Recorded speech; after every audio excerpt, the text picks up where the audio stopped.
Ibaré aos meus irmãos mais velhos, Ibaré aos meus irmãos mais novos.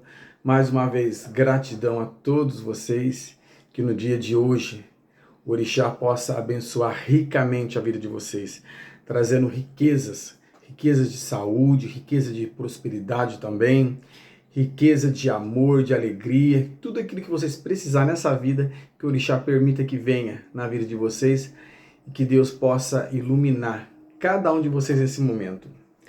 Eu vim trazer um tema para vocês aqui que me mandaram um tema me perguntando sobre isso. E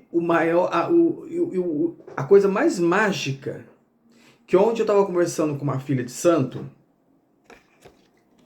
ela mora em outro estado. E nós estávamos falando sobre isso, sobre oferendas de orixá, de santo.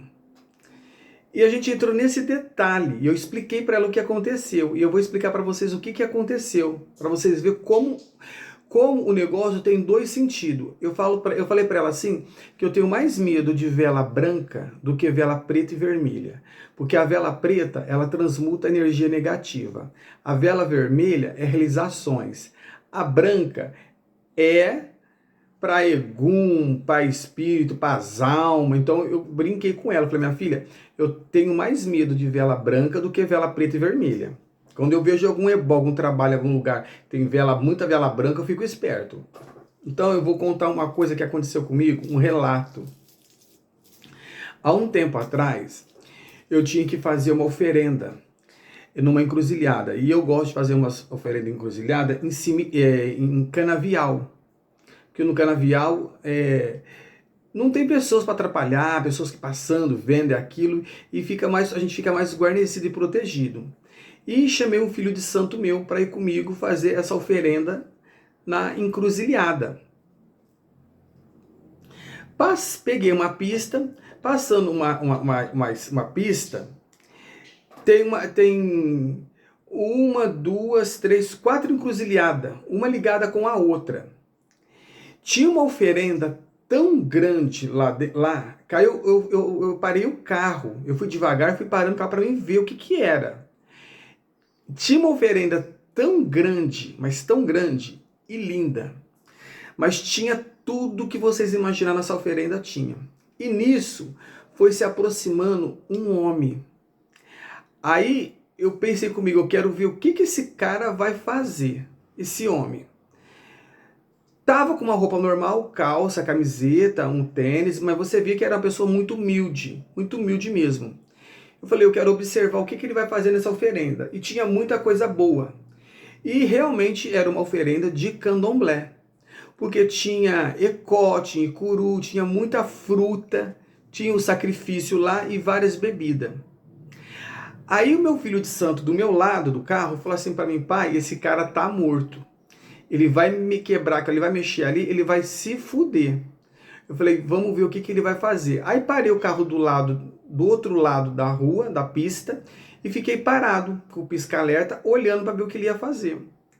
Gente, aquilo eu fiquei abismado do que ele fez. Ali eu vi o poder do orixá e vi o poder de Deus. Por isso que cada vez mais eu sou a favor de fazer oferendas direto na encruzilhada, direto na mata, direto na natureza. Por quê? Esse senhor parou, ele olhou a oferenda, olhou, ficou uns 5 minutos olhando ali.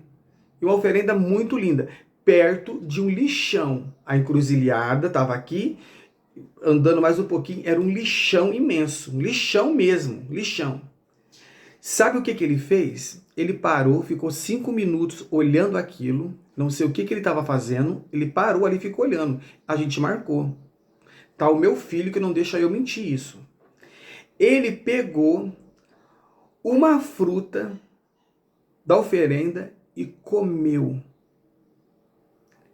Aí ele catou outra coisa que eu não sei o que era que estava lá, que eu estava meio de longe, não dava para ver o que era, mas dava para ver que tinha acarajé, tinha abará, icuru, ecó, tinha essas coisas. Então você via que era de candomblé mesmo. Ele comeu a fruta.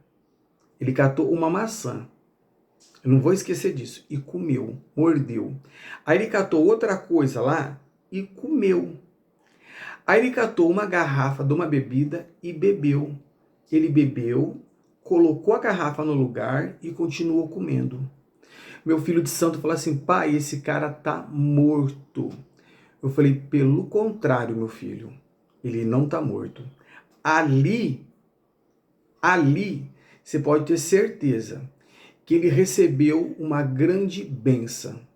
Ele recebeu ali a cura de alguma doença dele, ele recebeu um emprego, ele recebeu ali um caminhos aberto, que às vezes ele estava necessitado de um caminhos aberto, às vezes é uma pessoa que estava atrás de um emprego, passou por ali com fome e matou sua fome. Isso não faz mal. Então, se eu falar para vocês assim, aquela entrega era a entrega de um Exu, era a entrega de uma pombagira, era a entrega de um orixá, despachando uma doença, despachando uma enfermidade, despachando qualquer tipo de coisa. Atingiu a pessoa? Não atingiu. Porque ele respeitou e matou a fome dele. Matou a fome dele. Isso daí é a prova maior que isso que é o candomblé. Isso que é o candomblé. É isso que é o candomblé. Candomblé é isso. Ele não desrespeitou, ele não quebrou nada, ele simplesmente ele matou a fome dele, pegou a garrafa, bebeu a bebida e colocou de volta a garrafa. Aí quando eu liguei o carro, comecei a andar devagarzinho olhando pelo retrovisor, eu vi que ele catou algumas coisas de comer na mão e continuou andando o caminho dele. Aí você me garante se era Exu ou não, ou se era um orixá ou não, ou se realmente era uma pessoa viva que estava ali matando a sua fome. A sua fome. Eu achei isso muito lindo, lindo. Aí entra as histórias daqueles escravos fugidos. Quando o escravo fugia, ficava solto no meio do mato, com fome, sem beber. Então, os escravos, sabiam os pontos certos das oferendas que eram feitas. Eram feitas nas encruzilhadas, na beira de cachoeira, na pedreira, no meio da mata e etc. Aqueles escravos faziam uma oferenda ao orixá e acendiam uma vela lá. Para quê? Para aquele irmão que estava foragido, longe, escondido no meio do mato, ver aquela luz brilhosa e saber que ali tinha uma oferenda de comida. Ali ia lá, comia, matava a fome dele e voltava a se esconder. Então isso não é errado, não foi falta de respeito, ele respeitou e muito. E tenho certeza absoluta que ali ele recebeu uma graça. Diferente de você ir lá, chutar, quebrar, arrebentar tudo, sem saber o que está sendo despachado ali. Se é uma doença, se é a falta do emprego, você não sabe o que é. Então tem que respeitar, e esse senhor respeitou. E vou falar outro relato. A minha mãe trabalhava numa creche, ela era cozinheira de uma creche há muitos anos. E lá tinha 2 funcionários que trabalhavam lá para fazer a manutenção da creche. Uma telha quebrada, um cano que quebrava, então eles eram contratados para trabalhar nessa creche. 2 funcionários. Um desses funcionários foi para uma cachoeira, essas cachoeirinhas aí, de excursão. Fizeram uma excursão, esse funcionário foi. Eu nunca vou esquecer disso. E chegando na cachoeira, ele falou que tinha uma oferenda muito bonita lá e um par de chinelo lá, um chinelo havaiana. Ele não precisava disso, porque ele ganhava bem. Ele catou o chinelo para ele e começou a usar o chinelo. Os pés dele ficou na carne viva. Na carne viva. Ele teve que procurar uma pessoa que entendia das coisas. Na época, eu era muito novo, eu também não tinha entendimento, só sei que os pés dele ficou na carne viva. Ele falou que foi depois que catou o chinelo. Ah, tinha uma macumba lá, o chinelo novinho, eu catei o chinelo para mim.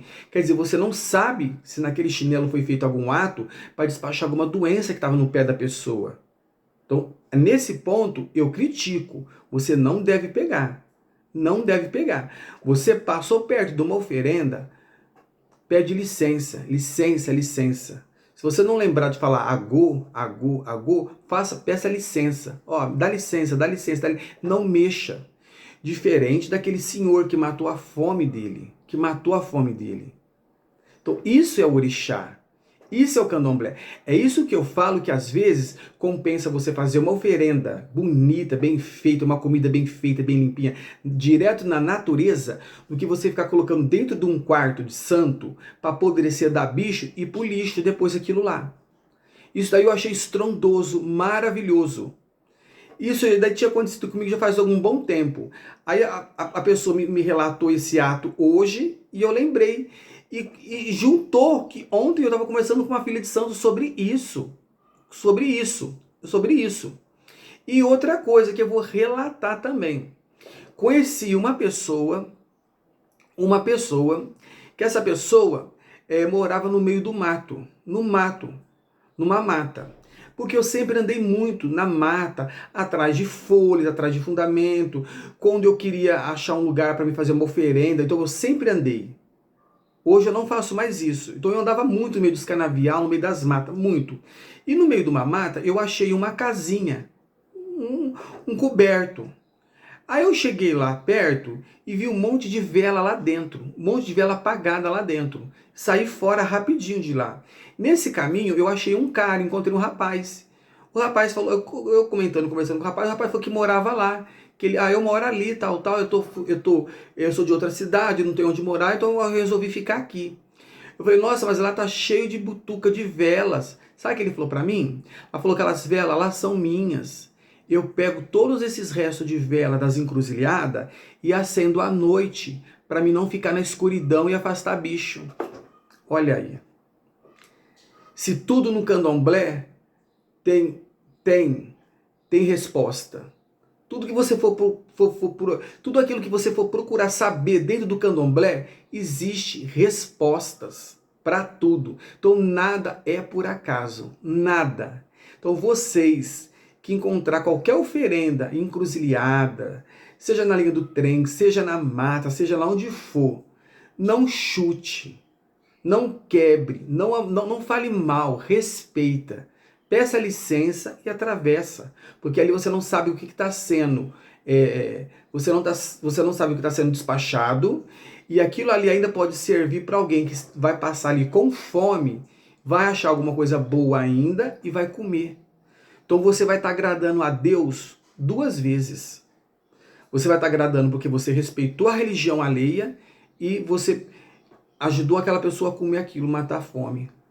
Tá bom? Então, desde já, gratidão a todos vocês. Muito obrigado pelas doações que vocês estão fazendo. Hoje eu vou ter bastante correria, que eu tenho que buscar umas coisas que eu vou fazer hoje, um zebó bom que eu tenho que fazer hoje. Quero agradecer. E cada vez mais meu canal está crescendo, nosso canal está crescendo, faça crescer mesmo, para eu poder trazer esses relatos para vocês, tá bom? Então, desde já, Ibaré, gratidão a todos vocês, que no dia de hoje, o Orixá e Deus ilumine a vida de vocês ricamente, tá bom? Ibaré a todos vocês.